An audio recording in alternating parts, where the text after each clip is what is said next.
Bahkan kalau misalnya orang datang dan mempertanyakan khotbahnya gitu kan, beberapa hamba Tuhan langsung offended. Loh, kamu kok nggak menghargai firman Tuhan?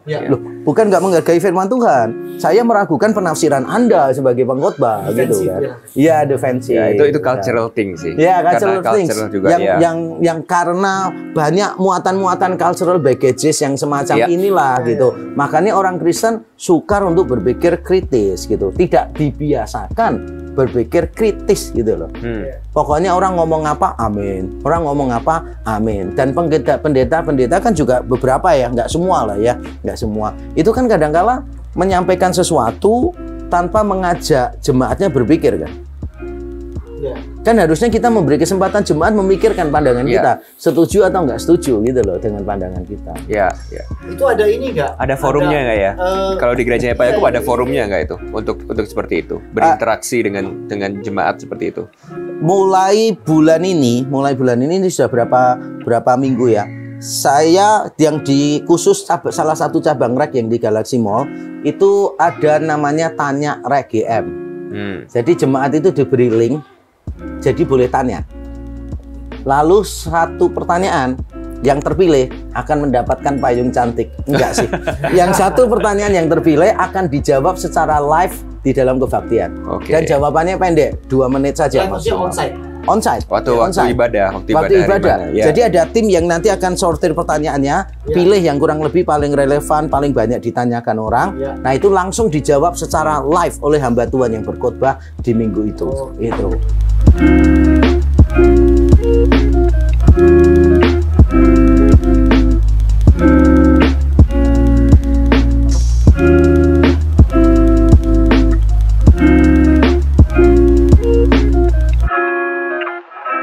Nah, kalau gitu ini kita masuk ke bagian kedua lah, bisa dibilang seperti itu ya. Jadi pertanyaannya gini, kalau yang pertama tadi kita udah sama-sama sepakat gitu bahwa kita kalau ngomongin ketritunggalan Allah itu sebenarnya sedang ngomongin pribadi Allah. Yang seharusnya kita sebagai seorang Kristen ya secara otomatis pasti kan ingin mengenal Allah lebih lagi, bertumbuh untuk mengenal Dia lebih lagi ya. Ujung-ujungnya pasti akan mengenal konsep Tritunggal ini lebih lagi. Nah, pertanyaan kedua itu mungkin seperti ini ya. Pengertian Tritunggal seperti apa yang sangat basic dan fundamental untuk kekristenan yang tidak boleh disalah mengerti sehingga itu tuh menjadikan itu iman kekristenan. Kira-kira harga mati. Harga matinya. Kalau nggak dipahami seperti ini, ya kita nggak bisa bilang ini adalah iman kekristenan. Gitu. Mungkin kita kayak bicarakan spektrum pemahaman ya, gitu kan. Itu kan kalau Tritunggal ini mau digali terus secara akademis kan juga wah luar biasa. Sampai kita tetap akan bertemu dengan misteri Allah Tritunggal kan gitu. Tapi basicnya apa? Bottom line-nya gitu kan. Saya pikir ada beberapa. Pertama, bahwa Allah itu satu. Jadi jangan sampai kita punya pikiran Allah itu tiga. Jangan sampai kita punya pikiran gitu. Allah itu satu gitu. Nah, Allah yang satu ini itu di dalam 3 pribadi, Bapa, Anak, Roh Kudus. Bapa bukan anak, anak bukan Roh Kudus. Saya pikir itu basic banget ya. Gitu. Walaupun ya nanti kita bisa diskusikan. Kalau misalnya orang berpikir Bapa adalah Yesus, Yesus adalah Roh Kudus, itu keselamatannya seperti apa? Tapi kan ini kita bicara basic dulu lah ya. Bahwa Allah itu satu gitu, bukan 3 gitu. Bahwa Allah yang satu ini dalam 3 pribadi, Bapa, Anak, Roh Kudus. Bapa bukan anak, anak bukan Roh Kudus bukan Bapa. Tapi satu Allah saja gitu. Dan yang ketiga menurut saya yang paling basic adalah ya Yesus itu Allah sih. Yesus itu Allah, nggak bisa ditawar-tawar. Itu basic banget. Karena Injil sekali lagi Roma 10 ayat 9 dan 10 kan percaya bahwa Yesus adalah Tuhan yang bangkit dari antara orang mati. Jadi keyakinan bahwa Yesus adalah Tuhan ini menurut saya sangat penting di dalam keselamatan kita. Itu basic banget. Basic banget sih. Dan sebenarnya kan pengenalan tentang Allah dengan keselamatan itu kan wah nggak bisa dipisahkan. Yohanes 17 ayat 3 misalnya. Inilah hidup kekal itu bahwa mereka mengenal Engkau sebagai satu-satunya Allah yang benar dan Yesus Kristus yang Engkau utus. Jadi kita mengenal Allah yang benar, Bapa mengenal Yesus, itu sangat fundamental sekali ya bagi keselamatan kita. Ayat tadi itu aja sudah Tritunggal tuh Pak. Oh iya kan ada Bapa ada Yesus yang Engkau utus. Iya yang sudah langsung pribadi yang berbeda. Nah, langsung. Dan di Efesus 4 pun juga waktu Paulus ngajar kita mengenal kasih Allah itu betapa tinggi, dalam, lebar, itu juga konteksnya kan Tritunggal. Ya. Jadi kalau kita nggak mengerti konsep Tritunggal dengan penuh, sebenarnya kita juga sulit untuk bisa memahami dan mengagumi karya keselamatan itu dengan lebih penuh gitu ya. Benar sekali. Jadi kan karena kalau kita mikirnya gini loh, misalnya kita tuh mikirnya seberapa besar sih Allah mengasihi kita misalnya. Seberapa besar? Kalau kita nggak mengaitkan sama Tritunggal, ya mungkin kita akan jawabnya cuma ya Allah menciptakan dunia ini yang indah bagi kita, gitu aja. Tapi dengan konsep Tritunggal kita bisa menjawab bahwa Allah itu rela mengorbankan anaknya sendiri untuk mati bagi kita, menyelamatkan kita. Jadi kita langsung bisa tahu, oh sebesar itulah Tuhan mengasihi kita. Roma pasal yang ke-8 itu, wah itu luar biasa, ayat yang ke-31, 32 ya. Siapa yang dapat melawan kita apa segala macam, tidak ada. If God is for us kan. Lalu kan ada keterangannya begini, bahkan anaknya sendiri ia tidak sayangkan, ia berikan kepada kita. Nah saya itu coba membayangkan gini ya, Abraham itu ketika disuruh mengorbankan Ishak anaknya, itu kan ditahan oleh Tuhan, nggak jadi. Dan Tuhan berkata begini, mau dibunuh, nggak jadi kan? Tuhan sediakan korban lain. Dan Alkitab mencatat, aku sudah tahu kok imanmu, Tuhan bilang gitu ke Abraham, bahwa engkau tidak menyayangkan anakmu yang engkau kasih. Abraham tidak menyayangkan anaknya. Bapak di surga tidak menyayangkan anaknya. Cuma bedanya di mana? Bedanya pada waktu Abraham sudah sampai pada titik tidak menyayangkan anaknya, Bapak bilang jangan deh, aku sediakan. Tapi pada waktu Bapak tidak menyayangkan anaknya, yaitu Yesus di kayu salib, dia tidak cari penggantinya. Ya harus tetap terjadi sampai tuntas. Nah sebesar itulah Allah mengasihi kita. Nah ini kalau nggak dikaitkan sama Tritunggal kan kasih kita, kasih Allah kepada kita itu kayak abstrak, paling jauh cuma menyediakan dunia yang indah bagi kita gitu. Itu juga termasuk keindahan Injil ya. Iya, keindahan Injil yang terjadi dalam perjanjian lama diwujud nyatakan di dalam perjanjian baru. Nah, aku mungkin mesti bahas, nggak apa-apa lah bahas ini ya, karena ini pasti akan relevan banget dengan banyak yang teman-teman yang nonton gini ya. Tapi dalam praktek kekristenan sehari-hari, mungkin masih banyak teman-teman atau bahkan ya di kalangan kita sendiri itu yang kadang masih suka kecampur-campur dalam mengartikulasikan ini. Contoh nih ya, kita udah bahas ini tadi di seminar gitu ya. Dalam lagu-lagu yang kita nyanyikan, kan masih ada berdoa, iya kan? Atau dalam berdoa, iya kita doa makan kan kita selalu gitu. Bapak kami Yesus Kristus, terima kasih buat makanan ini. Atau di dalam lagu tuh kita bisa lihat orang nyanyi itu kan, ya Bapa mengasihi kami, Bapa kami Yesus Kristus, Engkau menyurahkan apa? Ya, darahmu. Iya, Engkau mencurahkan darahmu segala macam. Nah itu gimana menanggapi ini, Pak Yakub? Memang itu ada di banyak lagu ya. Cuma kalau saya menanggapinya itu begini. Kalau saya boleh mungkin pertanyaannya gini, seberapa itu masih oke? Tapi seberapa fatal itu bisa terjadi yang dampaknya itu signifikan di dalam kehidupan kekristenan kita. Jadi kan itu bukan orangnya tidak percaya Tritunggal ya, tapi mungkin kesulitan memahami, tidak memahami konsep Tritunggal yang benar gitu, yang proper kan gitu. Meskipun mungkin pada waktu kita ajarkan basicnya, Bapa itu bukan Yesus loh, Yesus itu bukan roh itu. Tapi mereka, oh iya tahu. Tetapi dalam kehidupan sehari-hari itu masih kecampur-campur. Bahkan saya yakin mungkin penulis lagunya pun ketika nulis itu nggak sadar lah. Kebanyakan nggak sadar, nggak berpikir kayak theologically deep gitu kan.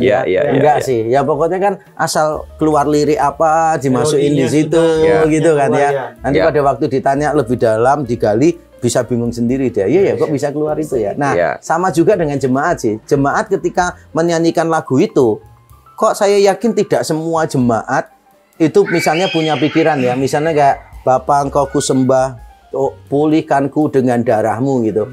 Saya yakin kok banyak jemaat nggak berpikir, oh ya Bapak di surga mati di kayu salib gitu, mencurahkan darahnya. Mungkin enggak kali ya. Mungkin mereka cuma berpikirnya, ya Bapak mengirim anaknya yang mencurahkan darahnya di situ. Tapi mereka merasa kayak, nggak apa-apa lah gitu. Karena memang nggak berpikir.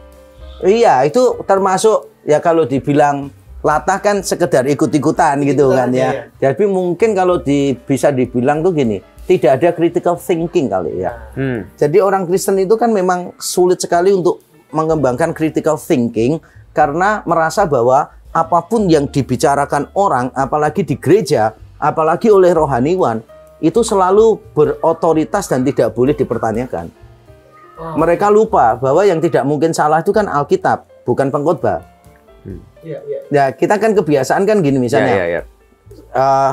Sebentar kami akan mendengarkan firman-Mu, gitu. Yakinkah pengkhotbahnya itu sudah menyelidiki firman dengan baik?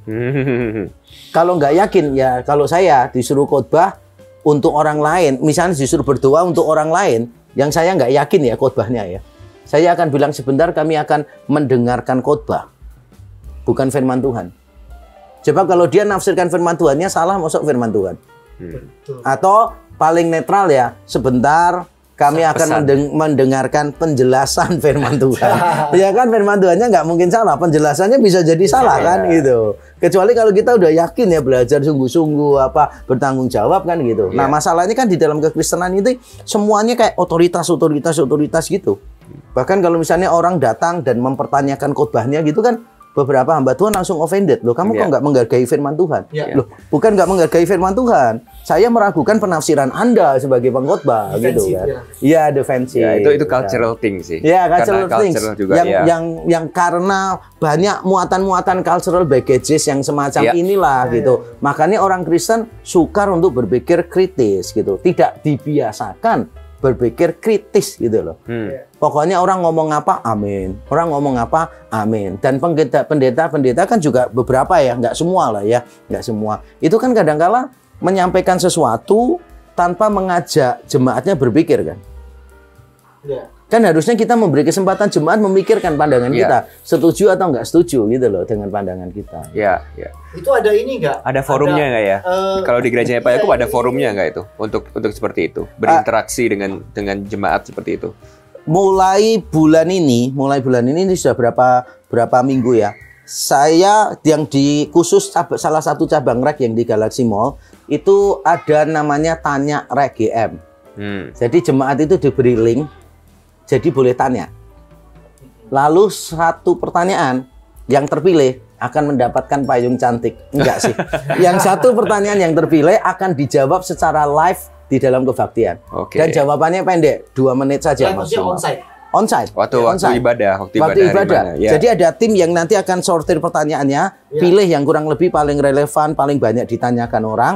Nah itu langsung dijawab secara live oleh hamba Tuhan yang berkhotbah di minggu itu. Itu. Dan itu salah satu cara kami supaya terjadi interaksi gitu kan ya, di antara jemaat dengan pengkhotbah gitu. Jadi mereka boleh bertanya sih, Ya. Nah mungkin saya tanya lagi nih satu nih. Gimana dengan orang-orang ya jemaat ya, karena saya menghadapi sendiri gitu. Ada beberapa jemaat yang udah jadi Kristen lama, mengaku percaya Tritunggal, tapi sebenarnya yang mereka percaya itu bukan Tritunggal. Bisa jadi kayak modalisme. Ya, benar. Contoh ya paling gampang itu adalah waktu kita membahas Tritunggal dia kaget loh. Jadi Bapa itu bukan Yesus. Yesus itu bukan Roh Kudus. Gitu ya. Mereka bahkan ada beberapa yang paling umum yang saya dengar itu kan mereka punya pengertian bahwa saya kira Allah itu satu. Pada waktu di Perjanjian Lama jadi Bapa, lalu di Perjanjian Baru jadi Yesus, nah itu kan sebenarnya ganti peran. Sabellianisme ya. Nah, itu kan sebenarnya bukan hanya mereka itu tidak bisa memahami Tritunggal dengan penuh, tapi sebenarnya itu mereka tidak percaya Tritunggal, bukan Tritunggal itu. Nah, bagaimana dengan yang konsep seperti itu, Pak Yakub? Ya, ini memang agak dilematis ya. Bagaimana seseorang mampu memahami dan mengartikulasi pemahamannya dia terhadap Tritunggal gitu. Kalau saya boleh berani tanya nih ya, mungkin ini mewakili beberapa orang yang mungkin mau tanya ini saya dengan hormat, saya mungkin tanya ini dengan hormat dan segala kerendahan hati, nggak maksud apa-apa. Tapi kalau misalnya pengertian yang seperti itu, apakah kita bisa bilang itu sesat di dalam kekristenan, iman kekristenan? Mungkin kalau saya boleh berani tanyakan itu mungkin seperti itu. Apakah itu melanggar doktrin utama, primary doctrine misalnya gitu? Ini obrolan pinggir jurang ya. Jadi gini ya. Tapi kalau mau dijawab dengan halus nggak apa-apa. Gitu. Ini pertanyaan sulit untuk dijawab sih, karena satu kata sesat di dalam Alkitab itu kan beda artinya dengan sesat dalam arti bidat gitu. Di dalam Alkitab itu sering ngomong sesat, tapi artinya itu bukan menabrak doktrin fundamental gitu. Pokoknya kamu pikirannya sesat. Contohnya misalnya gini, menolak kebangkitan tubuh misalnya. Itu kalau di dalam 1 Korintus 15 dianggap sesat. Iya. Ya kan, janganlah sesat. Pergaulan yang baik merusakkan kebiasaan yang buruk gitu kan gitu. Nanti tapi ada juga doktrin yang fundamental Yesus juga bilang sesat. Misalnya orang-orang Saduki nggak percaya kebangkitan ya. Tergantung kebangkitan orang mati itu kita anggap primer atau nggak primer kan. Yesus bilang kamu sesat karena kamu tidak memahami kitab suci maupun kuasa Allah. Nah, sekarang kan dari spektrum sesat yang digunakan di Alkitab itu kan sebetulnya cukup luas ya, cukup luas. Sekarang kalau kita lihat sesat dalam konteks gereja, itu kan bidat dan sebagainya. Itu sekte itu ya. Iya, itu kan kita kaitkannya dengan ajaran-ajaran basic kekristenan sama yang diakui di Konsili Oikumene kan. Nah, di dalam Konsili Oikumene itu diyakininya apa, terus orang mulai berpikir di luar ini dikategorikannya bidat. Tapi sekali lagi ya, perdebatan tentang boundary bidat atau tidak bidat ini pada akhirnya adalah doktrin primer. Tapi kalau ditanya lebih lanjut, apa saja yang termasuk doktrin primer? Banyak orang juga masih nggak setuju. Doktrin primer itu apa? Nah, kalau saya berkaitan dengan Tritunggal, saya balik lagi ke Roma 10 ayat 9 dan 10 sih. Karena di situ dikatakan kan barang siapa mengaku dengan mulut percaya dalam hati bahwa Yesus adalah Tuhan. Jadi dia mengakui ketuhanan Yesus nggak dari situ. Terus dari surat Yohanes kan disebutkan orang yang tidak mengakui Yesus sebagai anak Allah yang datang sebagai manusia gitu. Itu kan termasuk dosa yang mendatangkan maut kan gitu. Nah, berarti konsep tentang keilahian Yesus, ketuhanan Yesus ini bagi saya itu primary, itu bottom line. Primer Bang. Bottom line-nya di situ. Bottom line-nya karena kalau kita miss di situ Injilnya salah gitu ya berarti. Injilnya salah, Injilnya salah. Tapi kalau misalnya masalah orang itu memahami Bapa dan Yesus itu ternyata beda ya pribadinya ya gitu. Tapi sama-sama Allah. Kalau jujur menurut saya ya, itu penting tapi tidak primer. Dalam arti gini, kalau kita memahami itu akan jauh lebih baik. Sehingga kita bisa benar-benar memahami Allah itu dengan cara yang lebih hidup, fully gitu kan ya, dan seterusnya gitulah. Dengan beda banget lah dengan kalau kita konsep gini. Mengapa saya ngomong gitu? Karena ginilah, jujur aja, beberapa denominasi Kristen dalam hal baptisan aja beda. Dalam nama Bapa, Anak, Roh Kudus, yaitu Tuhan Yesus Kristus. Lah, formulanya aja udah begitu kan ya. Yaitu jemaatnya kan berarti sudah punya pikiran Bapa, Anak, Roh Kudus, yaitu Tuhan Yesus. Itu. Satu lagi kan Bapa, Anak, Roh Kudus, satu lagi Yesus gitu kan. Tapi menurut saya ya, ini pengalaman saya. Sebetulnya banyak orang Kristen juga yang punya konsep misalnya Bapa, Anak, Roh Kudus yaitu Yesus Kristus. Waktu ditanya lebih lanjut, Bapa itu sama Yesus sama nggak sih? Beberapa itu jawab beda loh. Walaupun dalam pengungkapannya seringkali mereka ngomong gitu. Karena kan misalnya kayak gini, Bapak mengutus anaknya, ya toh Yesus diutus anaknya kan nggak mungkin sama. Yohanes 1 ayat 1 misalnya, pada mulanya adalah firman. Firman itu bersama-sama dengan Allah. Loh, bersama-sama dengan Allah kan berarti nggak mungkin sama lah. Nggak mungkin sama. Jadi sebetulnya orang-orang Kristen sendiri yang misalnya formulasi imannya itu Bapak sama dengan Anak, sama dengan Roh Kudus. Karena diajarnya begitu. Tapi ketika membaca beberapa ayat Alkitab, saya yakin kok mereka nggak punya pikiran gitu. Cuma memang kelemahannya adalah orang-orang Kristen sekali lagi itu tidak terbiasa dengan critical thinking. Sebagian besar tidak terbiasa dengan critical thinking. Sehingga beberapa konsep yang sebetulnya itu nggak nyambung. Mereka tuh bisa terima bersamaan gitu. Mereka nggak bisa menemukan kayak kontradiksinya di mana ya gitu. Betul. Saya ngambil satu contoh, nggak usah tentang Tritunggal lah. Saya ini kan sering diundang di berbagai macam gereja lah ya gitu. Nah, berapa kali saya khotbah di gereja itu misalnya tentang gini, saudara, yang paling penting itu Allah, bukan berkat-berkatnya, saudara. Walaupun kita kehilangan semua yang kita miliki gitu, yang penting kita tidak pernah kehilangan Allah gitu kan. Wah, terus habis khotbah, gembalanya itu berdiri, terima kasih untuk khotbahnya hari ini, luar biasa saudara. Saudara harus mempentingkan Allah dalam segala situasi. Amin, amin. Wah, nanti Allah akan berkati saudara berlipat kali ganda. Balik lagi ya. Ngomong apapun ya. Baliknya itu ke situ lagi. Baliknya ke situ lagi dan merasa kayak nggak ada masalah gitu. Kayak nggak ada masalah. Padahal kan yang saya khotbahkan dengan teologi kemakmuran tuh nggak mungkin bisa sejalan gini loh. Nggak mungkin. Kayak kita dengan mantan gitu loh. Nggak mungkin sejalan gitu loh. Tapi kan tampaknya itu masih bisa Masih bisa dipaksain gitu ya. Contoh lagi, saya diundang di beberapa gereja. Saya tuh cukup kaget karena melihat jadwal dalam sebulan itu, saya tuh seringkali digabungkan dengan 2 hamba Tuhan lain, gitu. Yang dari aliran yang beda banget gitu. Jadi misalnya nih, dalam khotbah saya kan selalu balik Alkitab, jangan mudah percaya, hamba Tuhan nubuat lah, penglihatan lah, apa segala macam. Ya belum tentu salah. Tapi kan kita nggak bisa verifikasi bener atau enggak. Balik ke Alkitab gitu. Tapi you know what? Hamba Tuhan yang sering kali dipanggil di gereja-gereja itu tandemkan dengan saya, itu tukang nubuat.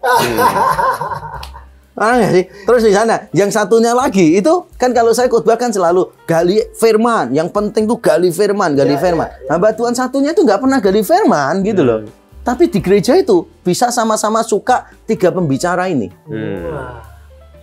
Kan aneh. Berarti itu menunjukkan apa? Salah satunya memang beberapa gereja, dan ini mewakili banyak gereja sebetulnya, memang tidak terbiasa berpikir kritis. Apakah ini dengan ini bisa nyambung nggak? Ini koheren dengan ini nggak? Dan sebagainya. Itu kenapa Pak Yakub? Karena tidak dibiasakan. Tidak dibiasakan. Ya, mindset itu bisa dibiasakan masalahnya. Sebab kalau mindsetnya nggak pernah dibiasakan, ya otomatis gitu. Autopilotnya kayak apa ya? Respons naturalnya itu kayak gitu.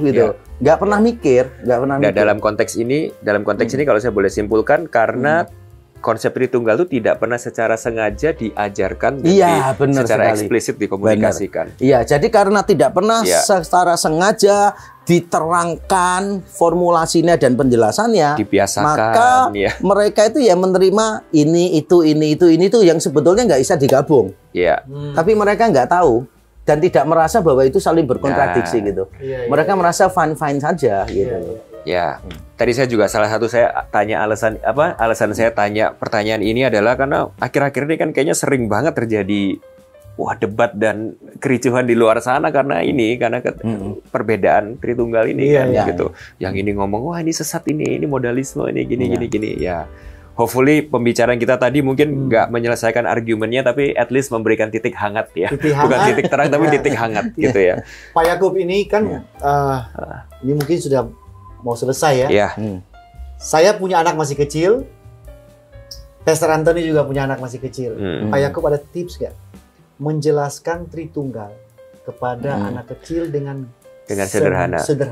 Dengan sederhana, dan mungkin kalau follow up ke poin yang terakhir tadi itu bisa cerita juga bagaimana di dalam gereja lewat liturgi kita, ibadah kita, terus practices ya mungkin ya, habit-habit itu kita bisa secara eksplisit itu mempresentasikan dan mengungkapkan ketritunggalan Allah ini. Ini pertanyaan yang bagus ya. Saya sering mendapat pertanyaan ini gitu. Mungkin pertama kita harus melakukannya kan harus bertahap nih. Misalnya kayak gini. Kadang kan anak kecil, termasuk anak saya dulu kan gitu. Pak, waktu di Kejadian itu kan disebutkan Tuhan Yesus menciptakan langit dan bumi ya. Gitu. Saya tidak mengoreksi itu. Karena kan paling tidak dia paham Yesus itu Allah. Ya, betul. Dan itu tidak salah pertanyaan. Tidak salah dong. Yesus kan juga menciptakan. Iya, betul. Menurut Yohanes 1 ayat 3 dan 4 kan Yesus menciptakan kan, gitu kan. Firman itu menciptakan segala sesuatu. Jadi saya merasa bahwa mungkin perlu bertingkat. Pertama adalah ya ada Allah dan Yesus itu Allah. Itu dulu. Jadi anak-anak selama sudah paham bahwa ada Allah dan Yesus itu Allah, bagi saya itu sudah cukup baik. Ya, bertahap dulu, bertahap. Kemudian yang kedua adalah ya kita menggunakan ilustrasi-ilustrasi, banyak nih ilustrasinya. Jangan cuma satu saja. Yang penting satu ilustrasi menjelaskan satu konsep, udah cukup menurut saya. Toh itu anak-anak kita sendiri kita bisa jelaskan lebih lagi. Anak saya pernah tanya ke saya, Pak, Tritunggal itu apa sih? Dalam seminarnya Papa, itu Bapa, Anak, Roh Kudus itu apa gitu. Nah, saya ngomongnya gini, ini ilustrasi yang tidak sempurna, tapi saya pakai untuk menjelaskan salah satu aja aspeknya. Misalnya saya gini, kamu kalau dengerin Papa langsung di gereja khotbah gitu, terus kamu nonton di YouTube misalnya, kamu nonton siapa kalau di YouTube? Ya nonton Papa lah gitu kan ya. Kalau kamu dengerin di radio, kamu dengerin siapa? Ya dengerin Papa lah gitu kan. Terus saya ngomong, loh, tapi kan Papa yang di onsite dengan yang di video dengan yang di radio kan beda. Ya beda, tapi kan sama-sama Papa ya. sama. Ya udah, saya berhenti sampai situ dulu. Walaupun ilustrasinya tidak sempurna kan. Ilustrasi ini kan menerangkan satu pribadi dalam 3 platform kan. Dalam 3 platform gitu. Tapi yang ditangkap oleh anak belum tentu seperti itu kan. Yang ditangkap oleh anak itu, oh ternyata Allah itu waktu papa di sini ya papa, waktu di sini ya papa, waktu di sini papa. Jadi dia akan memahami, oh bapak itu Allah. Yesus itu Allah, sama-sama Roh Allah, Kudus itu Allah, sama-sama Allah. Jadi tapi cuma aspek pribadi. itu aja, hakikatnya sama. Jadi kita perlu menjelaskan kayak bertahap aja sih. Kita mau menjelaskan apanya dulu, pribadinya dulu atau hakikat. Kalau menurut saya harus hakikatnya dulu. Karena kalau hakikatnya dulu kan kita bicara Allah itu esa, Allah itu esa, Allah itu esa dulu, gitu. Setelah dia paham Allah itu esa, baru nanti kita pelan-pelan masuk ke pribadinya gitu. Kalau menjelaskan ke anak-anak. Jadi pakailah ilustrasi-ilustrasi sebanyak mungkin sambil diterangkan.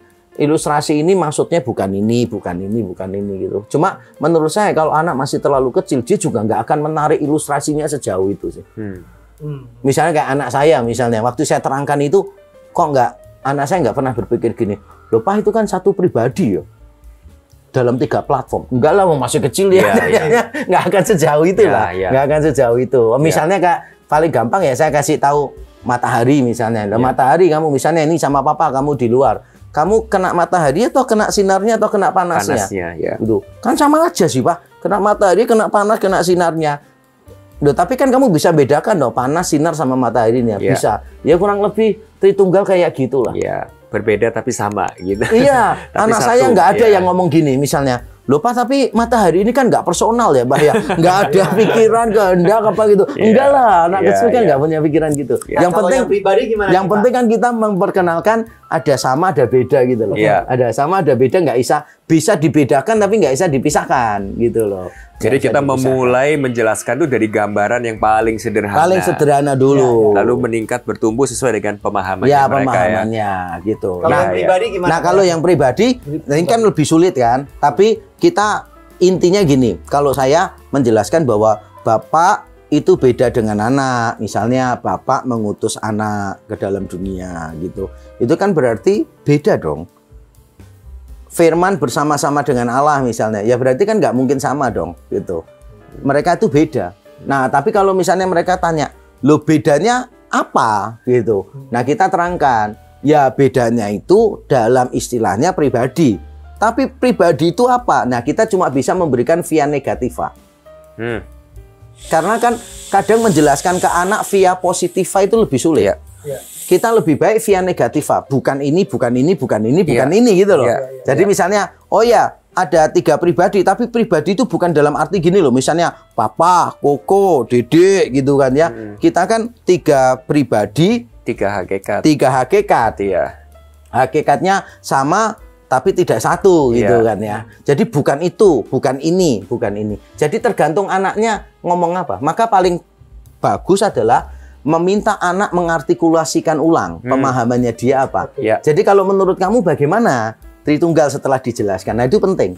Karena kita kan nggak tahu bagaimana anak kita itu memahami penjelasan kita kan. Nah dari penjelasannya dia mengartikulasikan sendiri, baru nanti kita kasih boundary-boundary-nya dulu. Harus bertahap, mulai dari keesaan Allah, pakai banyak ilustrasi untuk menunjukkan bisa dibedakan, nggak bisa disamakan. Baru nanti bisa dibedakan tapi nggak bisa dipisahkan gitu. Baru setelah itu kita mulai naik lagi kan. Ini nggak bisa disamakan karena memang pribadinya berbeda gitu. Tapi sejauh mana pribadinya itu berbeda, menurut saya harus pelan-pelan dijelaskan gitu. Misalnya bapak merencanakan, anak merealisasikan, Roh Kudus yang mengaplikasikan. Tentu saja jangan pakai istilah itu, tapi minimal anak bisa paham gitu. Oh ternyata beda-beda ya gitu. Minimal sampai di situ tapi anak mulainya tahu dari hakikat beda. Pak ya. Hakikat, jangan dari pribadi. Harus dari hakikat, harus dari hakikat. Kalau mulai dari pribadi anak pasti bingung. Gitu. Jadi pada waktu kita nerangkan pada fase hakikat misalnya, tidak tertutup kemungkinan anak kita itu memahami Sabellian gitu ya. Modelnya kayak gitu. Tapi ya itu bagian dari proses kan. Bagian dari proses gitu. Kan pemahaman kita pun kan dalam banyak hal kan harus sering dibetulkan dong. Contoh ya misalnya gini. Kita sekarang tahu Injil yang benar tuh kayak apa ya kan. Injil yang benar tuh anugerah semuanya gitu kan, bukan karena kita baik bla bla bla bla bla bla bla bla bla bla bla bla. Sekarang kita paham segitu kan ya. Cuma pertanyaan saya gini, kita itu diselamatkannya kapan? Pada waktu dulu kita terima Yesus sebagai Tuhan Juru Selamat, atau pada waktu kita memahami Injil seperti sekarang? Pada waktu kita percaya Injil atau pada waktu kita berpusat pada Injil? Ya. Kan kita jawabannya jelas loh. Pada waktu kita percaya Injil kan, bukan pada waktu kita berpusat kepada Injil. Gitu. Kita menerima Injil. Karena berpusat pada Injil itu bagian proses pengudusan loh. Gitu. Yang penting percaya dulu sama Injil. Nah, seperti itu pula dalam konteks kita memahami Tritunggal ya. Gitu. Nah, kalau saya sih cuma punya pandangan begini loh. Allah itu lebih peduli tentang kita gitu, daripada kita peduli tentang Dia sebetulnya. Dalam arti begini, walaupun kita nggak bisa memahami Allah Tritunggal, nggak bisa embracing that idea gitu, tapi saya yakin kita tetap berada di dalam Allah Tritunggal sih. Gitu. Di dalam kelemahan kita untuk memahami Dia, kita tuh tetap nggak bisa lepas dari karya Tritunggal gitu. Jadi mungkin kita nggak menyadari, tapi kita nggak pernah terlepas ya dari Allah Tritunggal. Seperti sebuah safety net ya, menjaga kita. Ya, menjaga kita. Walaupun kita nggak kadang ragu, kadang nggak bisa memahami sepenuhnya, tapi kita nggak mungkin lepas dari ini anugerahnya Dia. Jadi yang paling penting adalah percaya Injil nggak? Yesus sebagai Tuhan yang disalibkan untuk dosa kita, yang dibangkitkan untuk pengharapan kita. Kalau kita percaya ketuhanan, kematian, dan kebangkitan Yesus, kita aman saja sih. Nanti progres itu Roh Kudus memimpin kita. Lebih paham. Justru ketritunggalan Allah itu yang akan membawa kita untuk mengenal Dia lebih lagi. Nah, soalnya pribadi Allah Roh Kudus. Mengapa saya perlu tekankan ini? Karena pertanyaan tentang bagaimana mengajarkan Tritunggal kepada anak-anak itu mengasumsikan gini loh. Bagaimana kita menerangkan ke anak-anak sampai paham. Nah, itu kan tanpa kita sadari kan gitu kan. Kita itu kayak memahami, menjelaskan ke anak ini sebuah event. Yang dilakukan sekali, anak paham. Enggak sih. Memahami Tritunggal itu tidak akan berhenti sampai anak-anak berubah remaja. Itu bahkan akan menjadi perjalanan seumur hidup kita kan. Makanya jangan sampai berpikir, bagaimana ya saya bisa dudukkan anak saya 2 jam, saya terangkan Tritunggal, langsung saya altar call, dia terima Tritunggal gitu kan. Enggak situ sih ceritanya. Seperti saya pernah dengar, bagaimana kita mau mengenal Allah yang kekal dengan waktu yang sementara. Benar.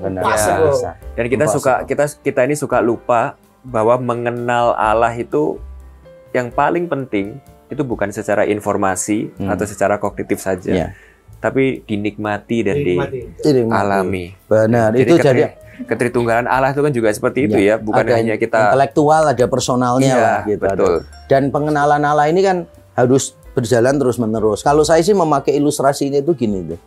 Bahkan di surga pun kita akan terus mengenal Allah ongoing gitu. Kalau saya ilustrasikan tuh gini. Bayangkan kita ada di sebuah perpustakaan dengan jumlah buku yang tidak terbatas. Halaman di tiap buku tidak terbatas. Kita diberi waktu tidak terbatas. Kapan kita selesai membacanya? Jawabannya nggak akan pernah. Nggak akan pernah puas. Nggak akan pernah. Lu waktu kita kan untuk belajar tidak terbatas. Tapi yang kamu pahami juga tidak terbatas masalahnya. Kalau yang Henry minum kopi tidak terbatas, kita tidak akan stop menikmati itu ya. Pohon kopinya mati semua. Gitu. That's good. Oke. Waktunya makan malam. Waktunya makan malam ya. Kalau kita teruskan lagi, Pastor YTH nggak mau diundang kembali lagi takutnya. Bisa jawabannya ngawur-ngawur nih jawabannya. Oke, sahabat Bible dan Coffee ya, kita sudah tidak terasa selesai dengan konten kali ini ya. Pembicaraan yang menurut Pastor Anthony titik hangat.